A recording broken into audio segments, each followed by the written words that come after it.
गणतंत्र दिवस पर भारत के मुख्य अतिथि इंडोनेशिया के माननीय राष्ट्रपति श्री prabowo subianto का हम हार्दिक स्वागत, हार्दिक अभिनंदन करते हैं। Presiden Republik Indonesia sebagai kepala negara pemerintahan melaksanakan kunjungan kenegaraan sebagai chief guest namanya, tamu utama pada peringatan ke-76 Hari Republik Day India. माननीय प्रधानमंत्री श्री नरेंद्र मोदी जी द्वारा देश की माननीय राष्ट्रपति एवं हमारे मुख्य अतिथि का स्वागत किया जाएगा।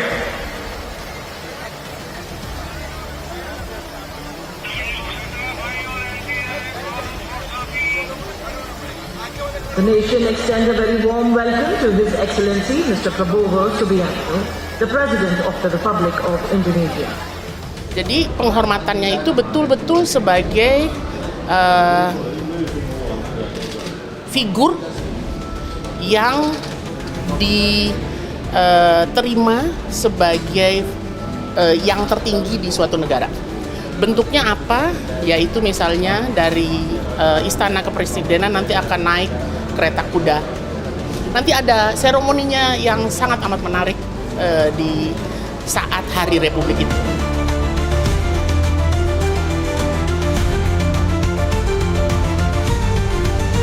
Bu, apakah Pak Prabowo ini satu-satunya chief guest untuk tahun ini ya, Bu? Tidak pernah ada chief guest yang 2-3 kecuali tahun 2018 pada saat ASEAN dan India memperingati 30 tahun hubungan kemitraannya.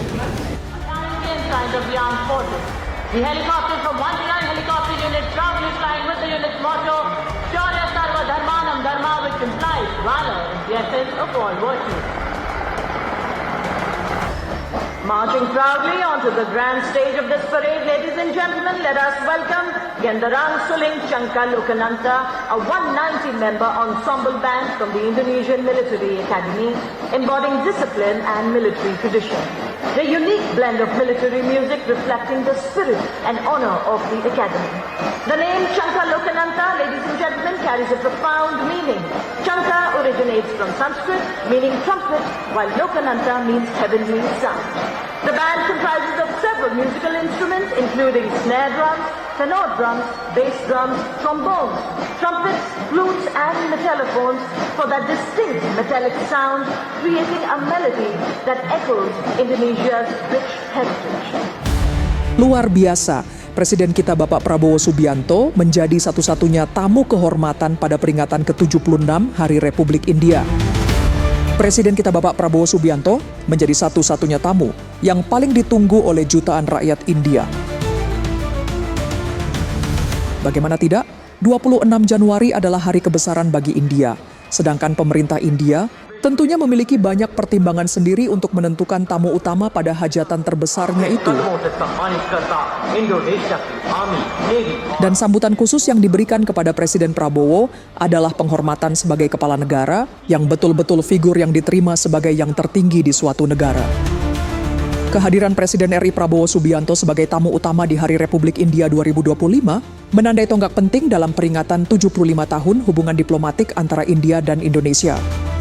Dan ini adalah kehormatan yang luar biasa bagi Indonesia, karena pasukan TNI kita juga akan ikut berpartisipasi dalam defile sebagai kontingen kehormatan, ungkap Presiden Prabowo. Sebanyak 352 prajurit TNI dan para taruna Akademi Militer telah dikirim untuk berpartisipasi dalam Parade Hari Republik. Dan kehadiran kontingen Indonesia ditempatkan di barisan paling depan, menunjukkan penghargaan tinggi dari pemerintah India kepada Indonesia. Dan selain mempererat hubungan diplomatik, partisipasi Indonesia dalam acara ini juga menjadi simbol persahabatan yang makin erat antara kedua negara. Ladies and gentlemen, heralding the grand spectacle of the Republic Day Parade 2025, the air comes alive with a symphony of 300 artists, a magnificent blend of India's soul and spirit. This unique ensemble, created by Ministry of Culture, features a vibrant mix of indigenous wind and its percussion instruments, resonating with the melody, rhythm and spirit of a billion Indian hearts. Each note is a tribute to our unity in diversity.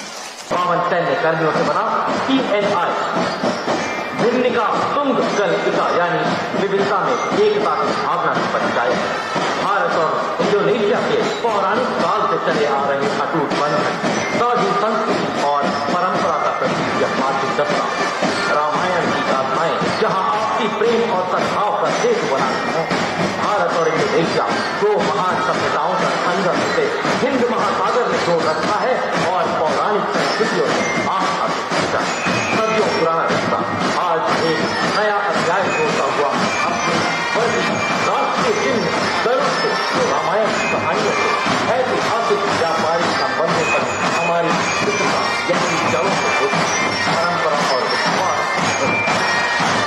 Chhatrapati Shivaji Maharaj Maharana Pratap जैसे योद्धाओं की याद दिलाता पहला marching दस्ता 61 cavalry के घुड़सवार योद्धाओं कमान लेफ्टिनेंट आहान कुमार के सशक्त हाथों दुनिया के एकमात्र शक्तिय घुड़सवार रेजिमेंट जिसने 1918 में भाजपा की लड़ाई में शोषों का मुकाबला 39 युद्ध सम्मान से सुसज्जित ऐसी रेजिमेंट जिसने घुड़सवारी और गोलों में देश का कार्यक्रम विश्व पटल पर ऊंचा और ऊंचा किया आदर वाक्य अष्ट शक्ति यशोबल इस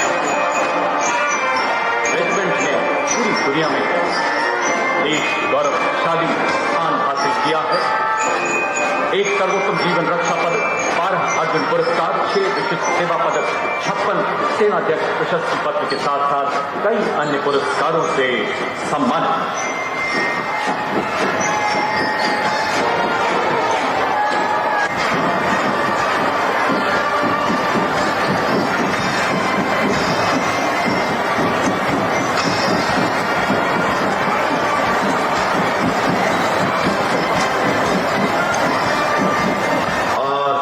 देश के गणतंत्र की शान में आयोजित समारोह के अवसर पर मैकेनाइज दस्तों का नेतृत्व करता मुख्य युद्ध टैंक T-90 भीष्म नेतृत्व 74 आर्मर्ड रेजिमेंट के कैप्टन नवजोत सिंह कर रहे हैं T-90 भीष्म भारत की अत्याधुनिक सैन्य शक्ति का प्रतीक है जिसे हंटर किलर अवधारणा पर डिजाइन किया गया है इसमें एक शक्तिशाली 125 मिलीमीटर स्मूथ बोर गन एक 7.62 मिलीमीटर को एक्सियल मशीन गन और एक 12.7 मिलीमीटर एंटी एयरक्राफ्ट गन है लेजर गाइडेड मिसाइलों को फायर करने में सक्षम यह टैंक रात के समय भी 5 किलोमीटर की दूरी तक के लक्ष्यों को भेद सकता है इसकी बहुमुखी प्रतिभा बेजोड़ है रेजिमेंट का है और इस रेजिमेंट का इतिहास